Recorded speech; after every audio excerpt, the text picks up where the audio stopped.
Zee 24 तास एक पाऊल पुढे। रिक्षा टॅक्सी भाडेवाढीच्या विरोधात पुकारलेल्या नो टॅक्सी नो रिक्षा डेला व्यापक पाठिंबा मिळवण्यासाठी उद्या निर्धार सभा आयोजित करण्यात आली आहे। भाडेवाढीचा निषेध आणि मुंबई ग्राहक पंचायतीने हायकोर्टात दाखल केलेल्या याचिकेला पाठिंबा देण्यासाठी ही निर्धार सभा बोलावण्यात आली आहे। कांदिवलीच्या सावित्रीबाई फुले आजी आजोबा उद्यानात उद्या संध्याकाळी 5:15 वाजता ही सभा बोलावण्यात आलेली आहे।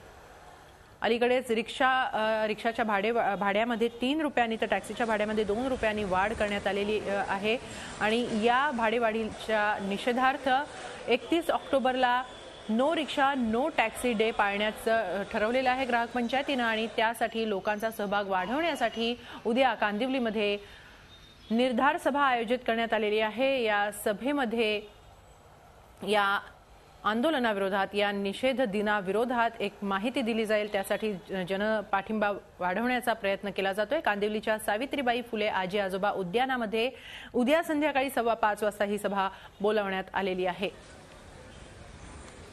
अलीकडेच रिक्षा आणि टॅक्सीच्या भाड्यामध्ये झालेली वाढ ही अन्यायी असल्याचं सांगत ग्राहक पंचायतीने हा नो ऑटो डे पुकारलेला आहे 31 ऑक्टोबरला आणि या नो टॅक्सी डे साठी जनपाठिंबा वाढवण्यासाठी उद्या कांदिवलीमध्ये निर्धार सभा आयोजित करण्यात आलेली आहे संध्याकाळी 5:15 वाजता।